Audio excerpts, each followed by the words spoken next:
आणि माझी एक अपूर्ण राहिलेली ओळख पूर्ण करतो की मी महाराष्ट्रातलाच रहिवासी आहे. अमरावती माझं गाव आहे. तेव्हा मी काम सुरू केलं, खूप काम केलेलं आहे.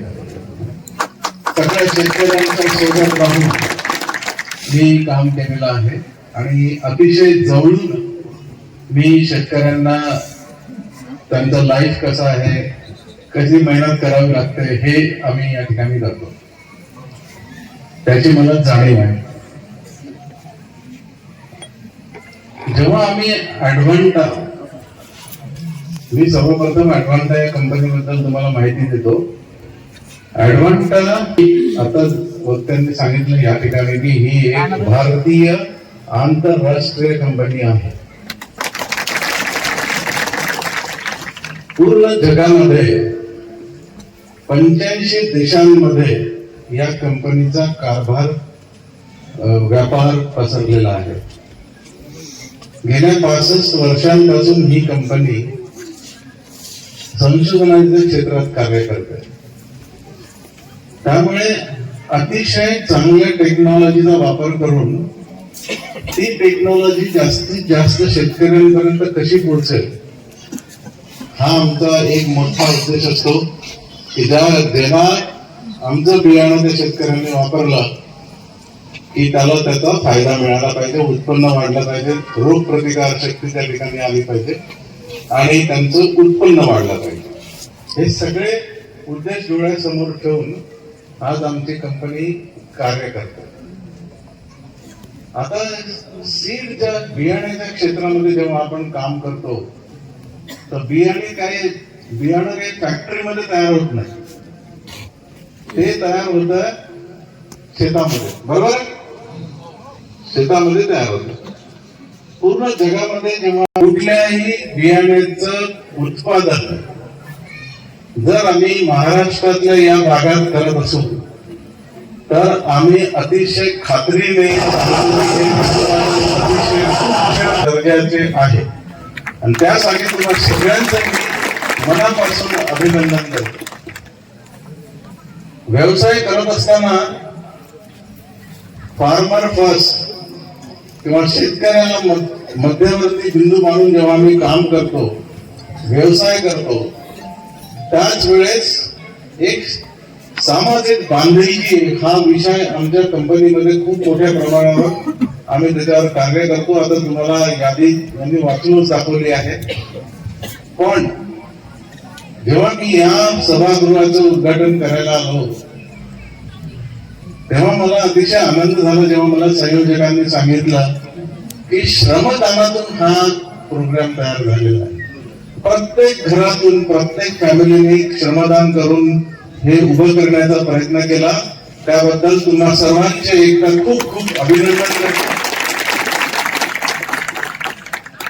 आणि जेव्हा आपण श्रमदानातून काहीतरी करतो आणि तिथे आम्हाला तुम्ही संधी दिली, या ठिकाणी हे काम थांबलेलं आहे, रखडलेलं आहे, याला आपण कसं चांगल्या तऱ्हेने पूर्ण करू आणि त्यासाठी आम्हाला हातभार लावण्याची संधी दिली, त्याबद्दल तुमचे खूप खूप धन्यवाद.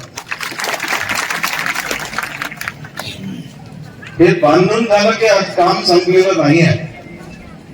याचं मेंटेनन्स, याचा रखरखाव, इथे होणारी स्वच्छता, इथे होणारे कार्यक्रम, याची सगळ्यांची जबाबदारी एका कमिटीवर या ठिकाणी देण्यात आलेली आहे आणि ती कमिटी अतिशय चांगल्या रीतीने कार्य करेल अशी मला खात्री आहे.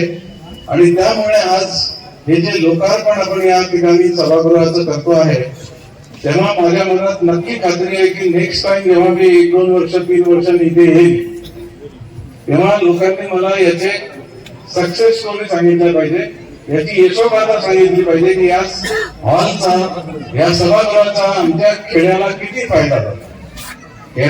याचे टेस्टिमोनियल्स, याचे यशोगाथा आपण सगळ्यांनी त्या तयार करायला पाहिजे. रंजिता मनापासून अभिनंदन करतो की आज हे लोकार्पण आपण या ठिकाणी केलेलं आहे.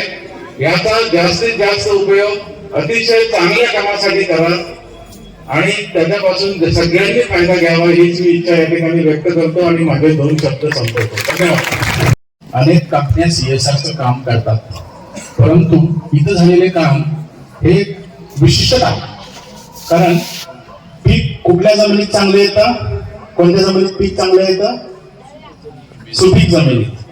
तर ह्या गावामध्ये हे CSRचं काम होण्यासाठी ते ग्रामस्थांचं योगदान, कंपनीचं योगदान आणि राजकारणी व्यक्तींनी दिलेली मदत ही का दिली, त्याला एक कारण आहे.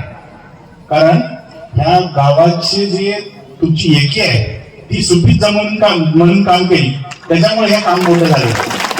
आणि सरांनी सांगितल्याप्रमाणे, दोघांनी आता सांगितल्याप्रमाणे याचा उपयोग चांगल्या कामासाठी, चांगल्या कार्यासाठी, गावाच्या विकासासाठी, तिथल्या गरिबातल्या गरीब व्यक्तींना त्याचा लाभ करण्यासाठी करा. आणि हे अतिशय उत्तम पद्धतीनं मेंटेन करा अशी मी तुम्हाला सगळ्यांना विनंती करतो.